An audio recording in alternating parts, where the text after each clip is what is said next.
Hey everyone, I hope you all can hear us and we are up live. Here we are, talk about one of the interesting topic, which is addressing the cultural differences in customer success. And right beside me, you see Ronald. He's currently leading a booming global team in Agari data, which is specialized, and the Agari data specializes in the email security aspect. Uh, a little bit about Ron. He has built and led a lot of many global organizations. He also co-founded a boutique real estate firm, customer success, Aglo Properties, with one of his partners in 2007. The company experienced a rapid growth, executed transactions in five continents, and was successfully acquired in 2010. He earned his MBA from business school in Madrid, Spain, and was selected to participate in Wharton Global Consulting practicum at the University of Pennsylvania. And then the most interesting part for me was to know that he also starred in Netflix docuseries "Dirty Money: The Confidence Man." And I'm sure that Ron, I would love to talk about that experience of yours offline. But we are catching up today to talk more about, as I said, tackling cultural differences in customer success. And now I hand over the stage to Ron to take this further. Great. Let me go ahead and share my screen here. And let me know if you're seeing that okay. Yep. Okay, great. Thank you so much for that warm welcome, Krishna. And hello, everyone. You'd think that after a year of remote working that we'd all be used to engaging in this type of format, this virtual environment. But it's times like these where I really do miss engaging with the audience and letting them express their interests and questions and whatnot that allows more of the guidance of the discussion topics. So I want to thank the whole SaaS Insider team for organizing such a great content-rich conference. I hope I can share something today that you will all find valuable. I'm sitting in my office here in Sun Valley, Idaho, planning my return to San Francisco, and couldn't help but think how relevant the topic of embracing cultural differences to strengthen partnerships is at this point in time. It looks like there might be some issues with my screen share. Is that right? Yeah, I think there was some issue, so I started sharing my screen. So you can help me navigate the slides if you need to change. Sure, you can just go ahead and go to slide 2. Yeah. Great. So I thought it might be interesting to pull some of my key learnings from some of my past roles as the table stakes for my message today. And so to begin, always adding value. My international experience really started in 2007 when I co-founded a boutique real estate firm, Aglo Properties. We worked exclusively with ultra high net worth individuals and helped them buy or sell unique pieces of property globally. We spent $0 in marketing and customer acquisition, and so we really were reliant fully upon referred business. And so this is really where my passion for finding ways to always add value really started to begin. Go ahead and go to slide 3. So I wanted to start with always adding value because I feel that this is really at the core of what we all should be focused on when serving customer needs. Any customer, regardless of geolocation, industry, product offering, will appreciate your efforts when you're trying to add value. So if you want to add value, you must first understand several things about your customer. What are their goals? That's probably the key element there. How are they evaluated? How are you helping them be more successful in their particular role? Are they hitting their goals?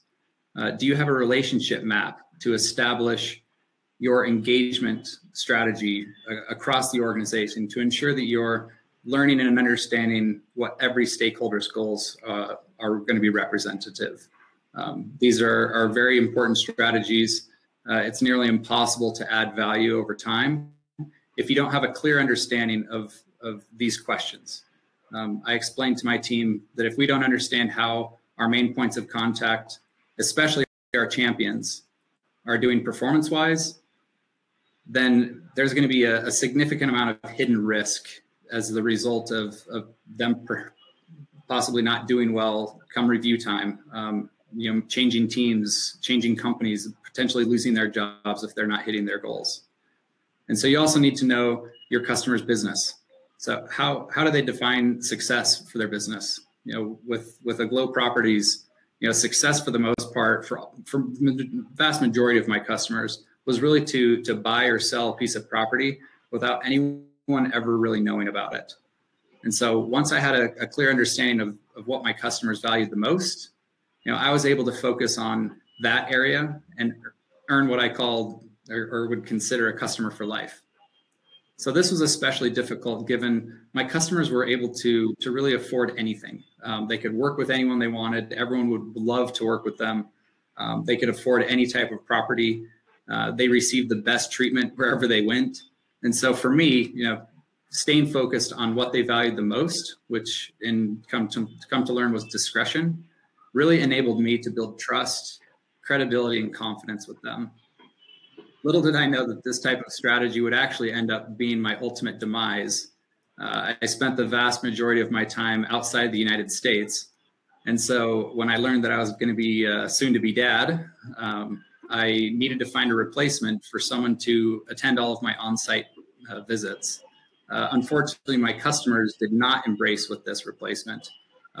They wanted me to be there to work with them and to ensure that they were well taken care of. And so it was pretty clear at that point in time that I needed to take my career in a different direction. And so when I had first started the business, I found it very daunting to compete with, the customers' everyday lives. Like, how was I possibly going to add additional value to somebody that receives really essentially anything that they want? I learned that there was a significant comfort to them knowing that I was not going to be, using their name or their stature or status to drive more business to myself. This trust with them was essential in really solidifying the relationship. And so with your customers, are there frequently used reports or other types of tools that they leverage that might potentially be very time consuming, but does add value, especially to their leadership team? Is there a way for you to help automate or simplify this task for them? What can you empower them with that can help drive and make their lives a little bit easier? And particularly, is there something that you can provide to them that would enable them to gain points with their leadership team? So does your customer have any barriers or constraints that's keeping them from realizing full and maximizing the value with you? If yes, how can you help them with that? Do they have limited resources, perhaps? If they are hiring, can you share their open rec with your network to help with this process? I found that this is a particularly amazing opportunity to not only help fill a big need for them, but it's also an opportunity for you to identify a champion, and hopefully they could get hired. You could then have a champion on the customer side. You just have to make sure that they're going to perform well. You don't want to be recommending somebody that ends up not doing a great job. Otherwise, it might backfire on you. But do they have upper management support? If not, is there something that you can be doing, or something that your leadership team can do to forge stronger relationships with their leadership team, to build some of those bridges and gain their confidence? Talking about people managers. So people managers in the audience, you can use a lot of these same principles with your team. Does your team have clear goals? Are they buying into those goals? What constraints can you remove to help them be more successful? I've always said that customers actually don't come first. Your team should come first, because if your team isn't happy and motivated and engaged, feel supported by you, it's very difficult for them to then deliver an optimal experience to your customers. So probably my favorite area of adding value is through proactive engagements. Are you asking smart, thought-provoking questions to them? This also goes back to how well do you know their business? It's very difficult to probe and ask meaningful questions if you don't have a clear understanding of their business. Remember that you're the expert in your field, or at least you should be. Take that seriously and leverage the industry information that you have to make relevant recommendations.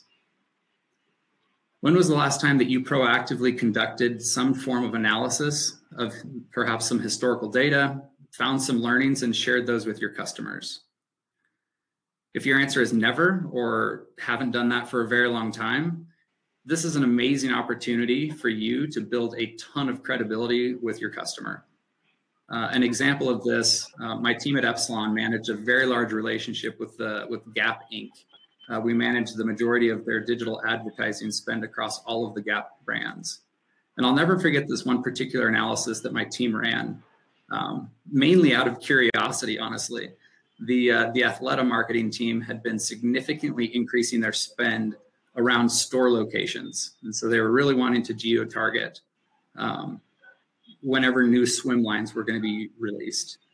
So their motivation for this was to drive, obviously women into the store to check out all these new styles. So we were curious if the actual buyer data aligned with this type of strategy. We found that their core audience actually strongly preferred free shipping and free returns versus any other type of in-store discount. Our theory behind this was that we believed that they probably preferred to try on their swimsuits in the comfort of their own homes rather than going into the store. So we brought this data, we brought our findings and our recommendations to shift their strategy away from in-store targeting and focus more on free shipping and return offers. The user engagement on these ads versus the other ads went up by 125%, which is a little bit crazy, and it increased the conversion rates by 50%. So this was an amazing opportunity for them to capitalize on recommendations that we had made, and it made for an extremely successful change. Our proactive curiosity and understanding of their goals, how their business operated, that really enabled us to identify this opportunity and see what the data would actually say. So you can go ahead and go to the next slide.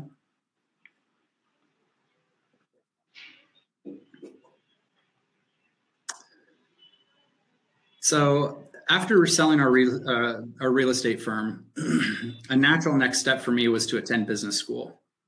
So as I was assessing various programs, because of the experience that I had, I knew that I really wanted to have a deep focus on global business management. And so IE Business School has possibly the most diverse set of students of any other top MBA program on the planet, which really appealed to me. Can continue on to slide 5, please? Yeah. But I thought this was a pretty relevant topic of preparing, studying, and researching as it goes back to going back to school, because I learned I needed to because these were very important learnings for me as I integrated into a truly global environment. So as most things in life, you should know something about the subject before you're able to embrace it. So I'm guessing there are some people in the audience that probably wanted to hear some types of tricks or strengthening cross-cultural relationships. And unfortunately, there really is no trick. There's no secret sauce. There's no shortcuts to getting this done. And so I do want to highlight that a commonality across all cultures is the desire to succeed.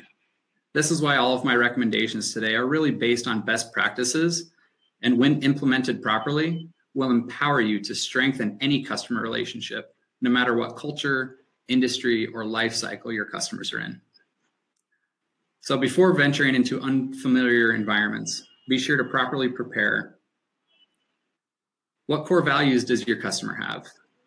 This will be influenced by their background, surrounding cultures, local laws, and regulations. Are you prepared to address language barriers? Do you understand common traditions, rituals, or techniques that are embraced by your customer? Have you studied up on the local laws to ensure you are not asking for something that regulations actually might prohibit? Are you able to effectively enforce contract terms? Walking into new customer environment that you are not very familiar with can be daunting and intimidating.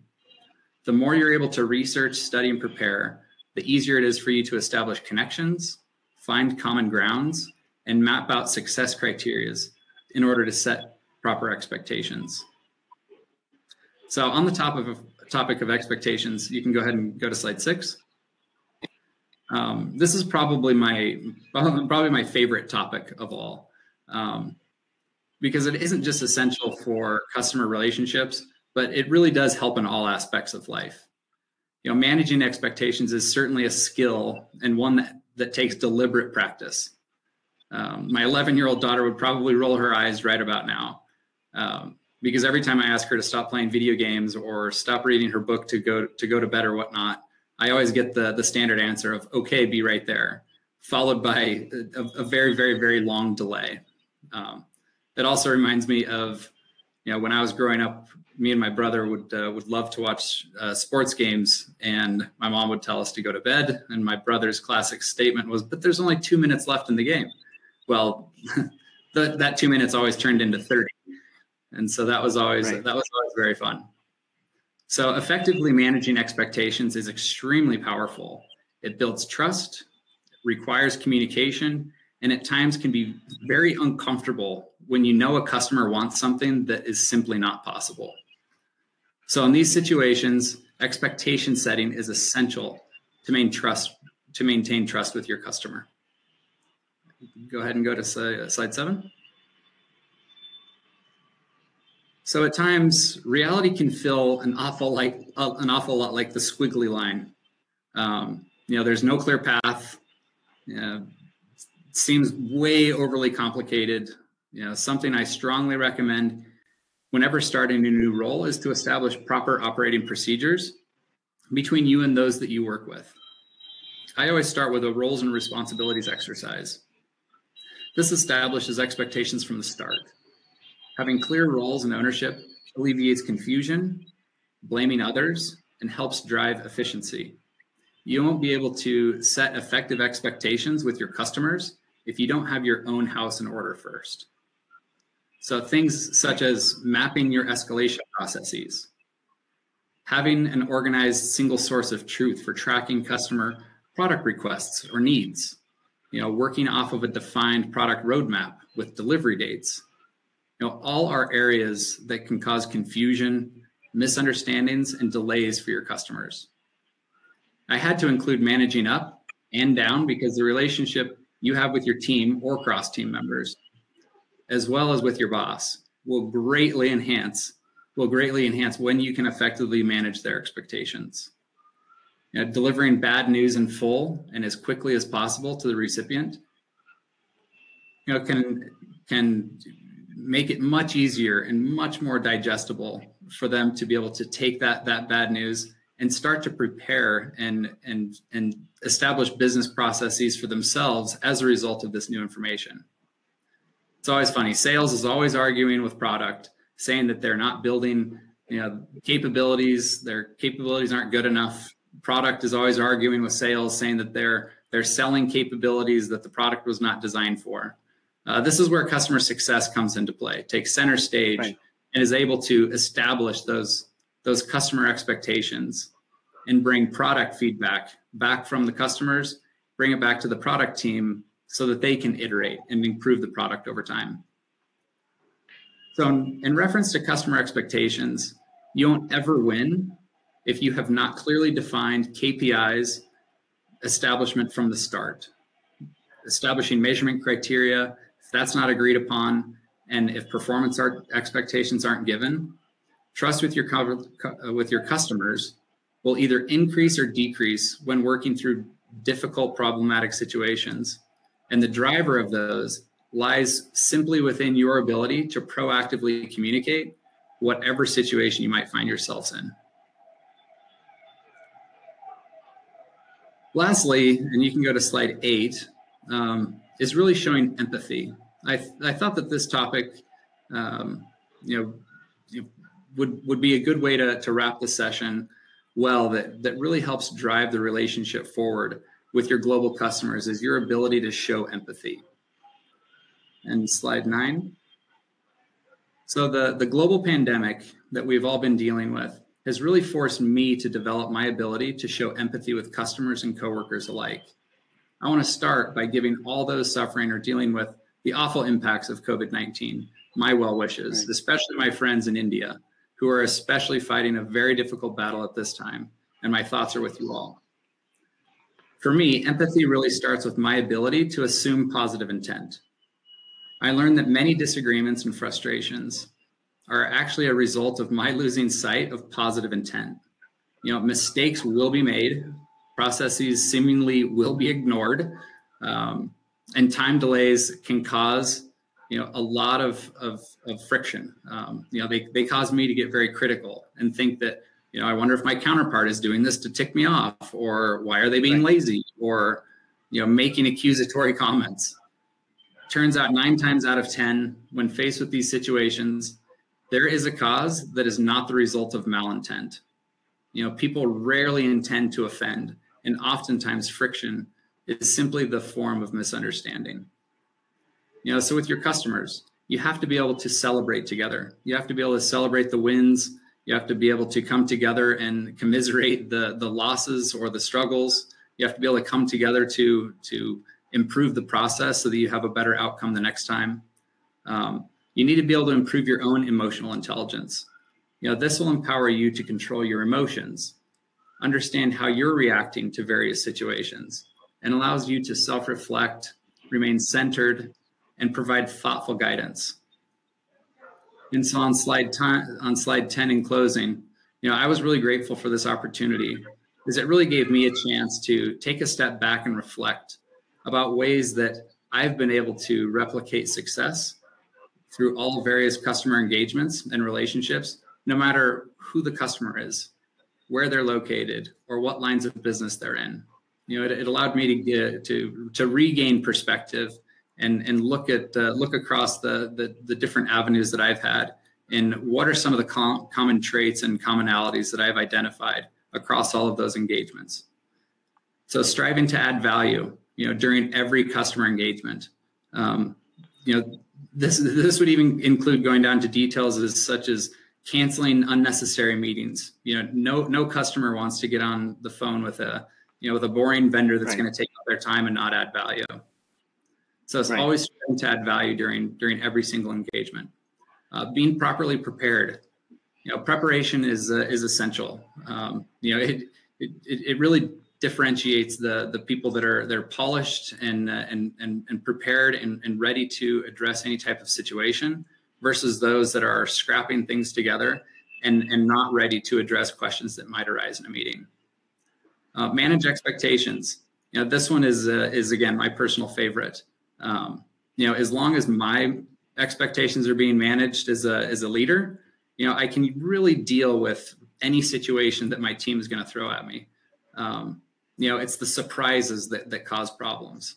And so effectively managing expectations with your customers delivers the same type of result.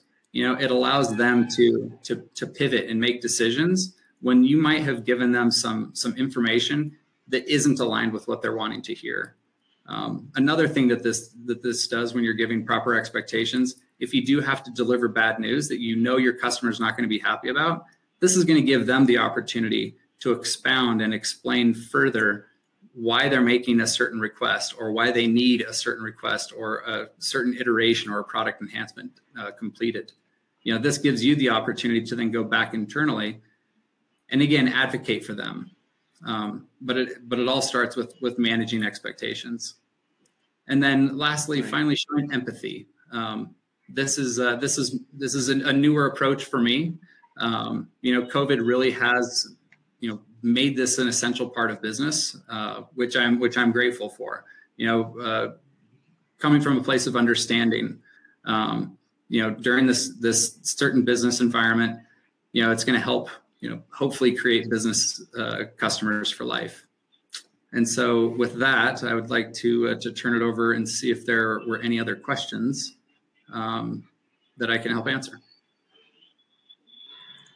Sure. I do have you know, something to add here. So first of all, I really like the way you simplified the complex business problem into some real life example, like you told about your daughter and you and your brother watching the sports game. I think those are small enough to go unnoticed, but understanding those simple scenarios makes a big impact on how you manage your day to day. That's something which was amazing. I do have a question. Now, in the era of globalization, you get to work with a lot of teams, globally. While there's definitely an unsaid understanding amongst the teams, amongst the customer, that the person I'm dealing with belongs to a different culture, and there might be some there I mean, level of understanding might not be as much as when you work with the folks from the same culture or the same area or the same country. But still, there is some amount of hesitation amongst, to communicate those things freely. Like, I have rarely seen a CSM or the people I've worked with like very openly talk about the problems they have or the cultural differences and things like that. So do you also face the scenario where there's I would say, a lag or there's a hesitation, maybe someone from your team or for that matter, customer would have had, and how would you tackle that? Well, yeah, this happens often. So my team is located across the globe. We do have a lot of different customers that operate in various countries across the globe as well. And so, even within your own global organization, you have to be able to align those different types of expectations, because different cultures do communicate and engage with each other very differently in certain situations. Again, it comes back to the proper preparation. Whenever somebody from my team is going into a meeting where they might not have the type of background or knowledge or understanding of how the other team operates, coming into that with a curious mind and asking questions and listening. Listening is probably the most important piece, so that you can then respond back appropriately with again something that's going to be pivotal to their business.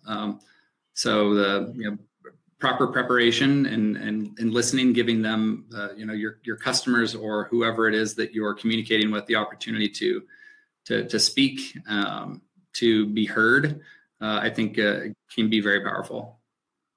Absolutely. Yeah, I do agree that if you come on those conversations with a level of curiosity, that raises the interest on the other side also, where they wish to talk to you about those differences or those details, so that there can be a similarity. Over the period of time, it helps you build that relationship also. That being said, I don't think there are any other questions, and we are almost on time. Okay. It was great catching up with you, Ron, and I'm sure we'll be connected beyond the conference also, and we'll for sure be in touch to have more discussions around these lines. Thank you so much. Yeah, absolutely. And I hope everyone enjoys the conference.